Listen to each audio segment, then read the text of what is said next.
Conheci uma luz há um tempinho, né, tá? E venho falar sobre vida e obra de São João Paulo II, meu grande amigo. Então, o respeito. Boa tarde, pessoal. Boa tarde. Vou apresentar brevemente. Meu nome é Arthur, como o Gustavo falou. Tenho 27 anos, sou engenheiro mecânico. Me formei em Rio Grande, na FURB, e lá então que eu pude participar da comunidade de Emaús. Fiz o Emaús lá, não me recordo se foi 2010 ou 2011. Eu fiz o Emaús e depois a minha comunidade tinha o nome de Fé e Razão, e era inclusive inspirada num dos documentos escritos por São João Paulo II. Depois a gente vai falar sobre esse documento. Tenho um carinho muito grande pelo movimento, participei enquanto estive lá em Rio Grande.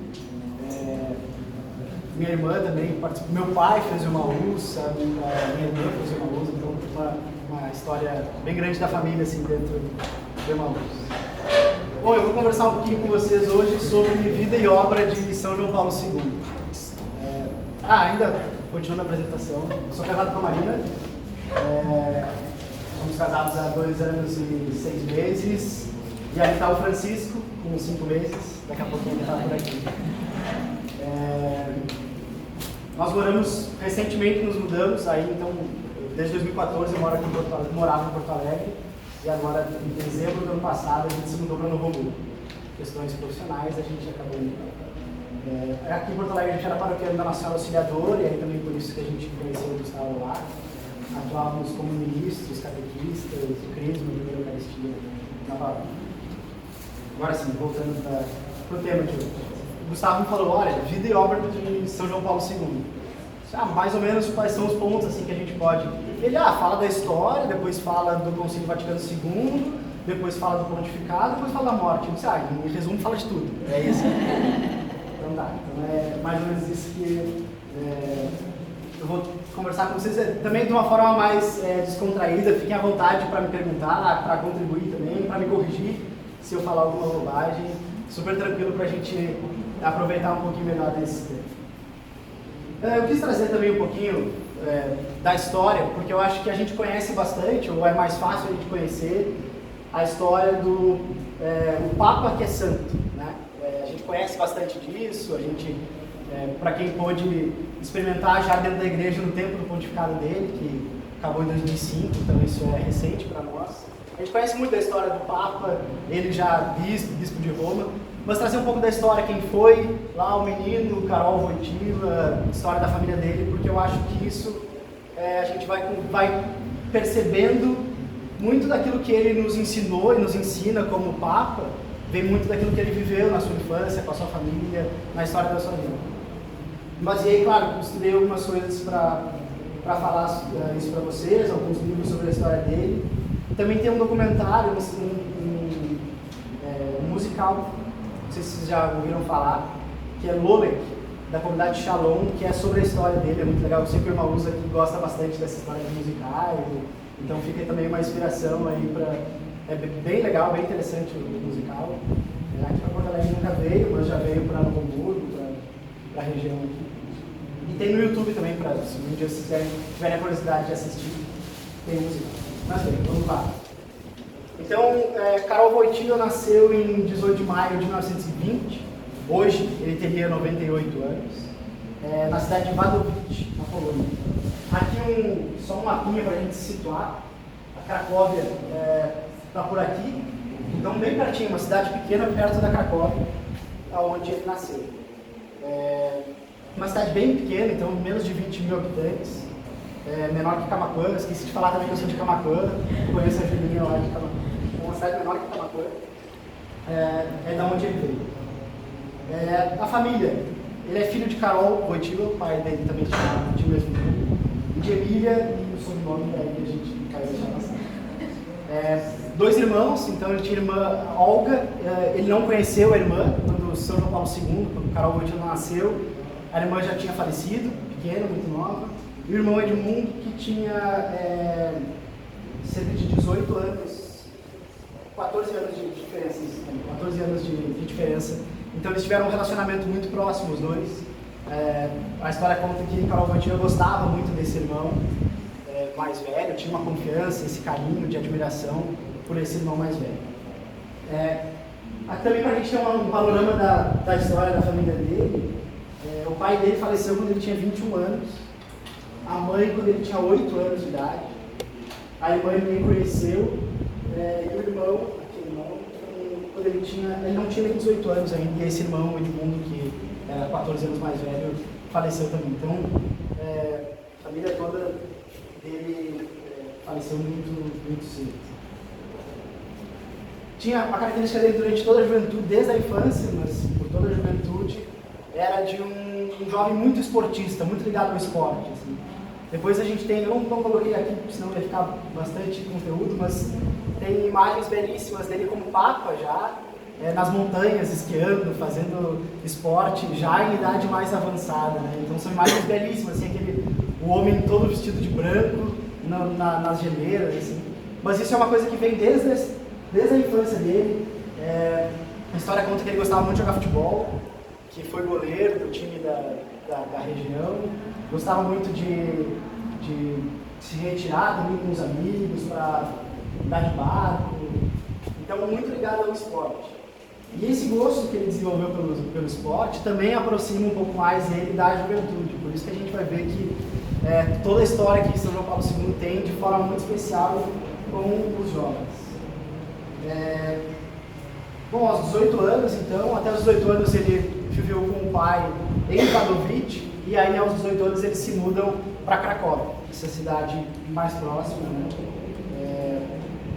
E ele inicia então os seus estudos em filologia, e aí ele vira então um grande estudioso de livros e de línguas diferentes.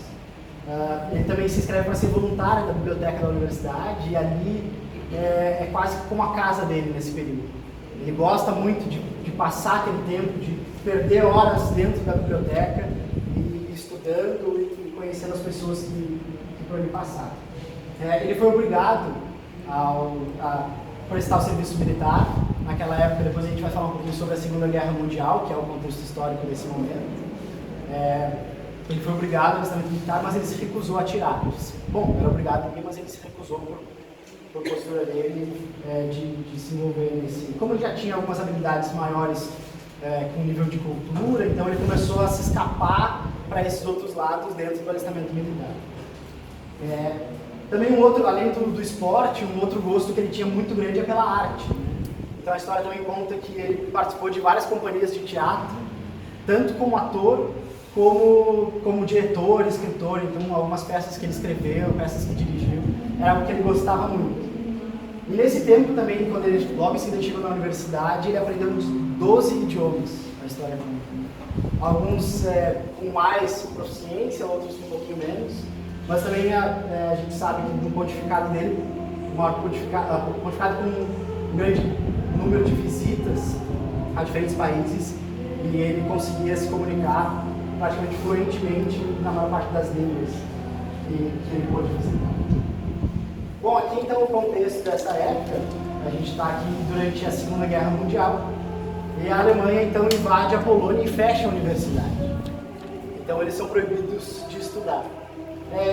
Também não existe registro formal disso, mas conta a história que João Paulo II, envolvido com a arte nessa época e com a cultura, que ele refletiu com os amigos dele da época o porquê desse fechamento da universidade.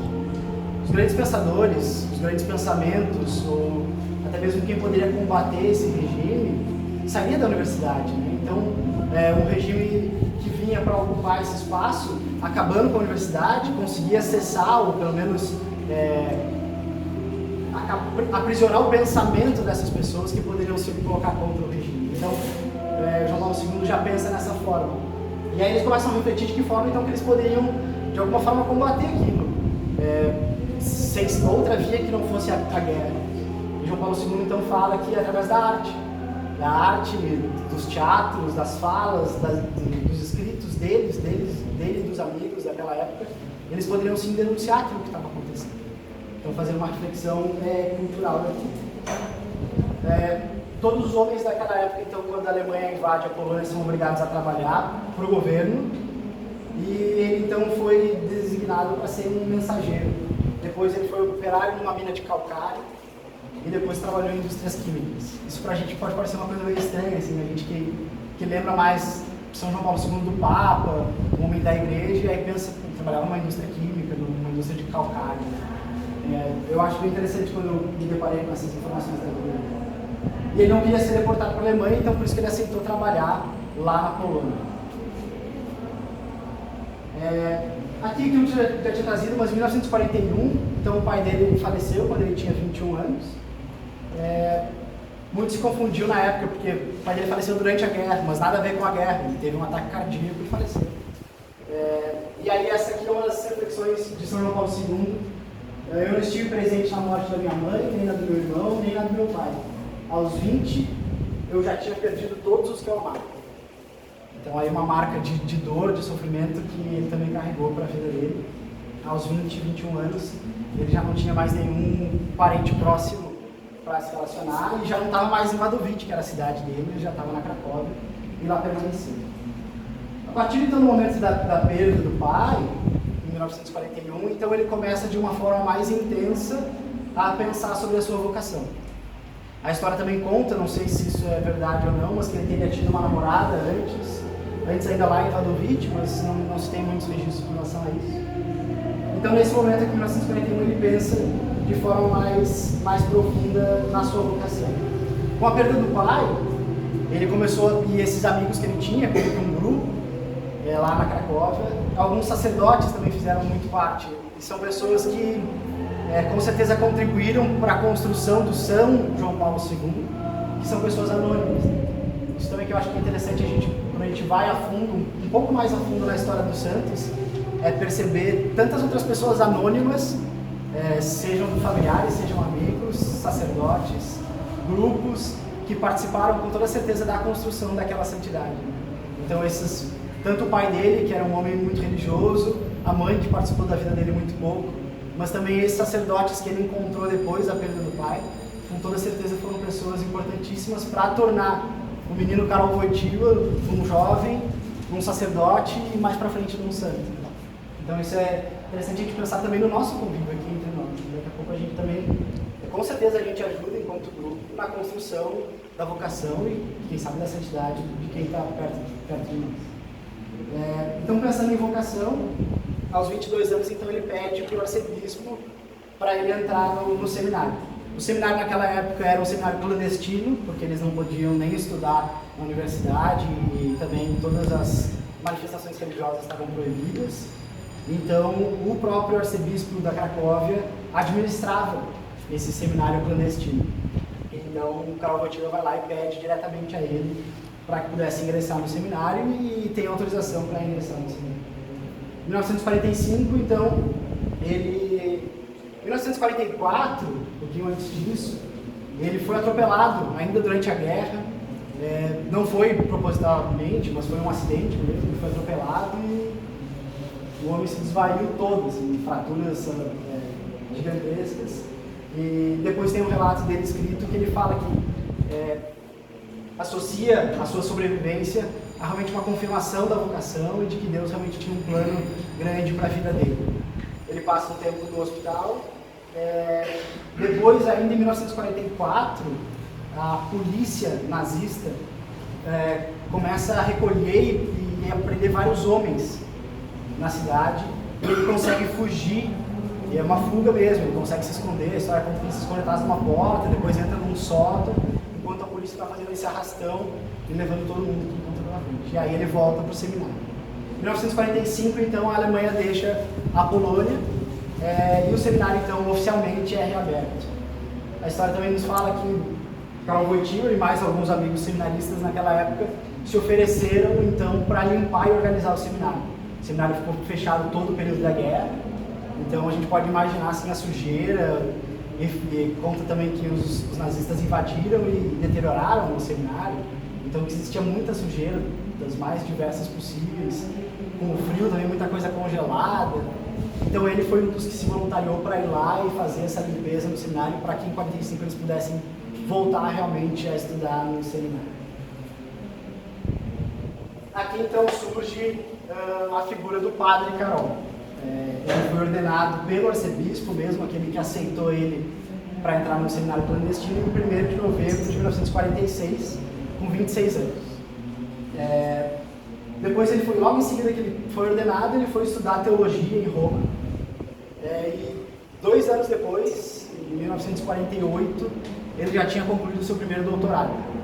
Então, um homem de muito apreço pelos estudos, né? Quem está na etapa de mestrado, doutorado, sabe o quanto é complicado isso, e ele em 2 anos aí concluiu um doutorado. E não é um doutoradinho qualquer, ele fez um doutorado sobre a doutrina da fé segundo São João da Cruz. Então, esse é um trabalho riquíssimo que a igreja tem até hoje, que é obra nesse primeiro doutorado. Tem algum dado sobre a bibliografia dele, de como surgiu esse interesse dele para Pro seminário? Isso, pro seminário, como surgiu, teve alguém que se incentivou? Sim, na época, o que conta... Não, os registros que contam assim, quando ele perdeu o pai, ele tinha um grupo de amigos que era um grupo de teatro, e ele sentia muito forte no coração dele o desejo de ajudar os outros. No musical esse, Lola, que fala que marca um diálogo que ele tem com um dos padres, ele vai começar a cantar: "Padre, eu sinto essa inquietude, eu preciso fazer alguma coisa da minha vida, eu não sei o que eu vou fazer." E aí o padre disse: "Vem com a gente, que a gente está com pressa, que a gente tem uma missão e ver o que tu acha." E os padres estavam indo levar comida para os pobres. E aí ele se depara com aquilo e diz: "Nossa, mas eles estão precisando muito disso." E aí ele começa a despertar esse sentimento de caridade. Então eu acredito que o sentimento da vocação tenha despertado a partir da caridade mesmo. Tem uma música que é do musical também que fala que então ele precisava procurar o lugar dele, né? Ele sabia que a vida dele não era pouca coisa, que a vida dele valia muito e que não era para ser pouco. Então ele queria realmente procurar. A gente também sabe que é um homem de muita oração, então com certeza a oração deve ter pesado muito nesse discernimento vocacional, além do acompanhamento com esses padres que eram amigos. Então, em 48, ele conclui o primeiro doutorado e volta para Cracóvia e vai então trabalhar nessa paróquia de São Floriano.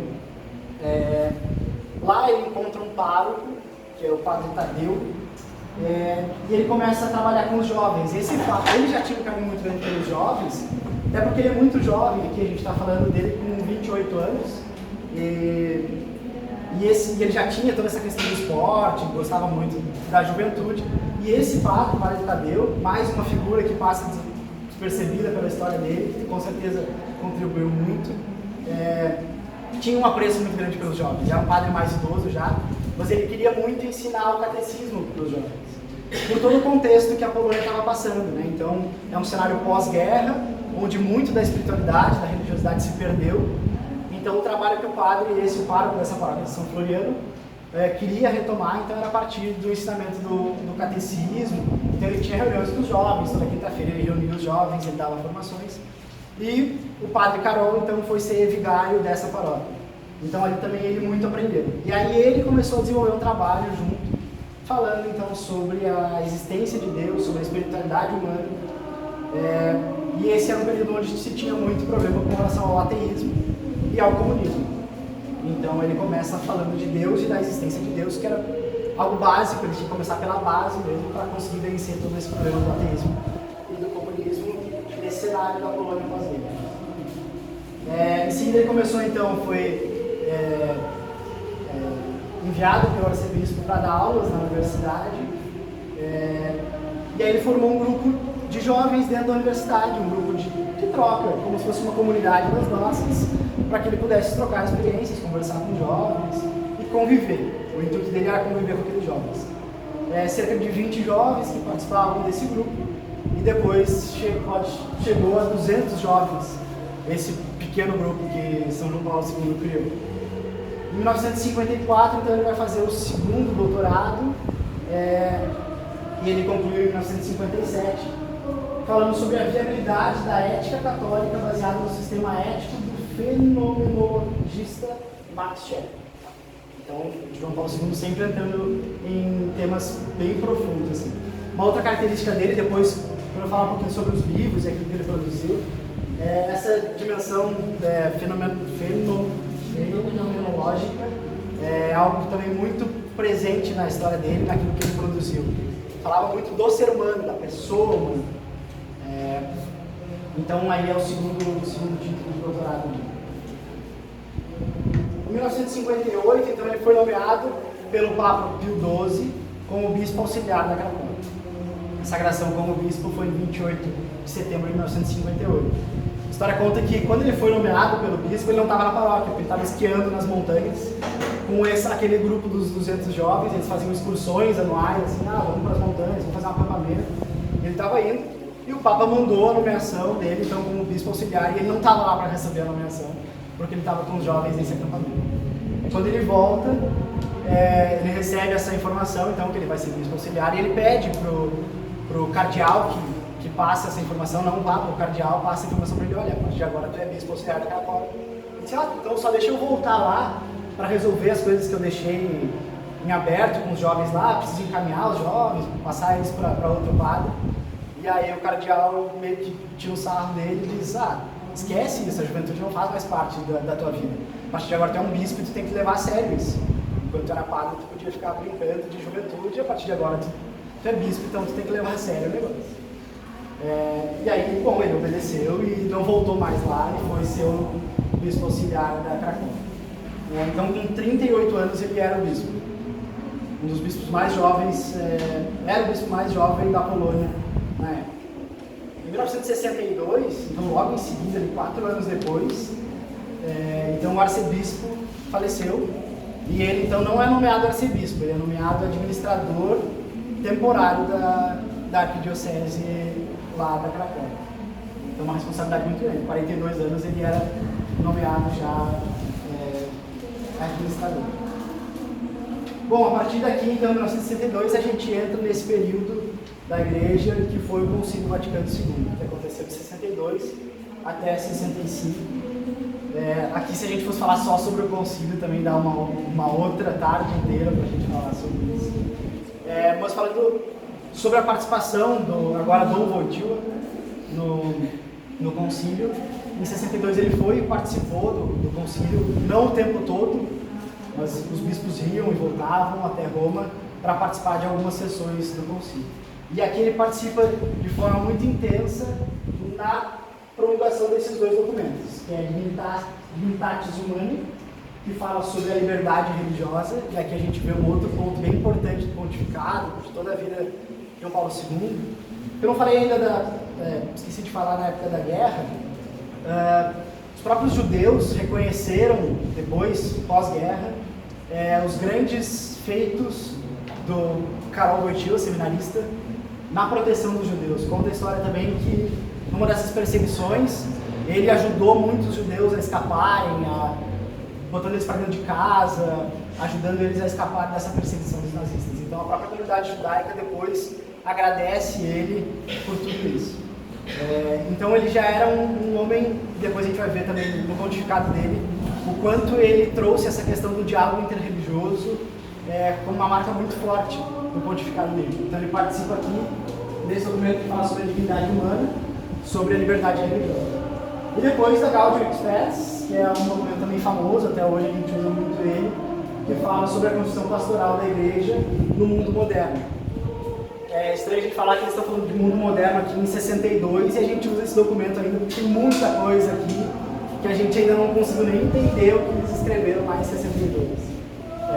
Um documento que é super atual para a gente trabalhar ainda hoje. E aí, então, Dom Wojtyła teve participação mais intensa nesses dois documentos. Em 13 de janeiro de 64, então ainda durante o período do concílio, o Papa Paulo VI, então, o eleva a arcebispo da Cracóvia. Então, até esse tempo ele ficou como temporário, administrador temporário, e aqui em 64 ele então o arcebispo da Cracóvia. Em 26 de junho de 67, 3 anos depois, o Papa Paulo VI, então, o cria cardeal. Ele é criado cardeal da igreja, e logo em seguida ele participa também da elaboração do documento Humanae Vitae, que fala sobre o aborto, controle da natalidade e métodos contraceptivos. E também é outra marca super importante do pontificado de São João Paulo II.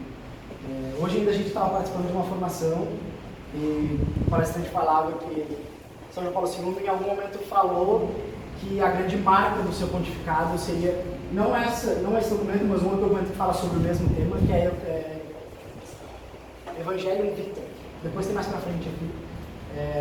Que ele mesmo disse, olha, se tem que deixar uma marca no meu pontificado, precisa ser esse documento. Que fala então sobre o aborto, controle de natalidade e métodos contraceptivos. Aqui, de novo, a gente está falando de 67. Um outro documento super atual, que a gente tem muito a aprender ainda com ele.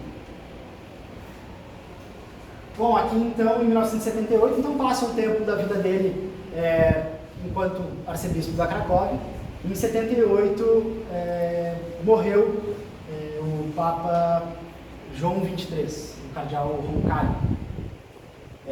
Um Papa que teve um pontificado longo, um pontificado grande na igreja. Não foi tão longo, mas foi um pontificado marcante na igreja. Ele que concluiu as etapas do Concílio Vaticano II, então ficou muito marcado. Era um Papa também muito expressivo na história. E aí ele já era cardeal. Pois não. Isso, é verdade. Isso, aqui está equivocado, é verdade, tá certo. Aqui na minha anotação está certo. Aqui então, Paulo VI, isso. Obrigado. Paulo VI, então, que primeiro veio João XXIII, que começou o concílio, e depois quem conclui o concílio é Paulo VI, com a promulgação do documento final, e é Paulo VI que o elevou cardeal como estava ali antes. Aqui está errado, realmente. E aí então ele já era cardeal, então o cardeal Wojtyła participa do conclave. O conclave é aquela reunião dos cardeais para fazer a eleição do novo Papa. E é eleito então Dom Luciani para ser o novo Papa. Papa João Paulo I. Ele escolhe esse nome, só para trazer também uma referência, ele escolhe esse nome de João Paulo, em referência realmente a João XXIII e Paulo VI, que foram os dois últimos papas. É o primeiro Papa a ter nome composto, né? E botam o João Paulo por causa dessa questão. Em 28 de setembro de 78, então 33 dias depois de ele ser eleito, de ter finalizado o conclave, o Papa João Paulo I morre. Então o pontificado dele durou 33 dias. Conta a história também que ele teve um encontro, isso também daria uma outra conversa, mas Dom Luciani, ainda quando era bispo, teve um encontro com a irmã Lúcia. A irmã Lúcia é uma dos pastorinhos que teve a visão de Fátima, e que ele teve um encontro com ela, e ela disse, o senhor é o bispo de branco, para ele. E que ele teria dito, não sou o bispo de branco, porque a veste do Papa é branca. E aí depois ela disse, não, o senhor vai ser Papa, sim. E aí ele desconversou, porque aquilo para ele, na época, não fazia muito sentido. E ela também teria revelado para ele que ele iria sofrer do coração. Então, realmente, depois de 33 dias do início do seu pontificado, de ele se tornar o bispo de branco, ele falece também por problemas cardíacos. Também tem um filme que mostra isso, que quando está acabando o conclave, então os bispos estão voltando para suas dioceses, João Paulo II, Karol Wojtyła e João Paulo I se encontram, e Karol Wojtyła entrega um terço de presente, tem um pequeno diálogo com o Papa agora, João Paulo I, eles conversam. E aí então 33 dias depois ele vem a falecer, então é convocado de novo um novo conclave. Esse conclave demora um pouquinho mais, porque aí teve que organizar tudo de novo. E aí então ele volta para o conclave, e aí tem dois bispos que são os mais cotados. Também são histórias que a gente tem registro, até porque as votações são secretas, então não se sabe a veracidade desses dados. Mas que teriam dois bispos, e que ele aparece então como uma opção para desempatar. Ele mesmo acha estranho, porque é muito novo. E aqui estão os dois principais, que seriam os cotados, o cardeal Giuseppe e o cardeal Giovanni de Neri. E aí então no 8º escrutínio, porque estava tudo empatado, sai então o nome de Karol Wojtyła como eleito Papa da Igreja. E aí que ele teria dito, aceitado, então, depois da eleição, os cardeais se dirigem ao que foi eleito e fazem um convite para que ele aceite ser o Papa. E que ele teria dito, com obediência na fé em Cristo, meu Senhor, e com confiança na mente de Cristo da igreja, apesar das grandes dificuldades, eu aceito. Então essas são as palavras dele para aceitar essa missão de pontífice da igreja. E aqui então se inicia o pontificado de, agora sim, o Papa João Paulo II. O nome ele escolhe deixar na sequência de João Paulo I, até pelo outro pontificado. Eu vou passar um videozinho, vamos ver se vai dar para a gente ouvir, que é justamente desse início, de quando ele chega lá na Praça São Pedro, as pessoas esperando. Depois do anúncio dele com a fumaça branca, ele chega então na bancada para fazer a primeira saudação.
O cardeal anuncia o novo Papa. E aí quando ele aparece então na vasilha.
Eu vou passar esse videozinho, depois tem mais outros e acho que o tempo já está um pouco adiantado. Ele fala aqui que então foi chamado de um país distante e que ele então se colocava à disposição. Pode deixar desligado, eu acho que eu vou passar outro. E que ele, no final, num tom de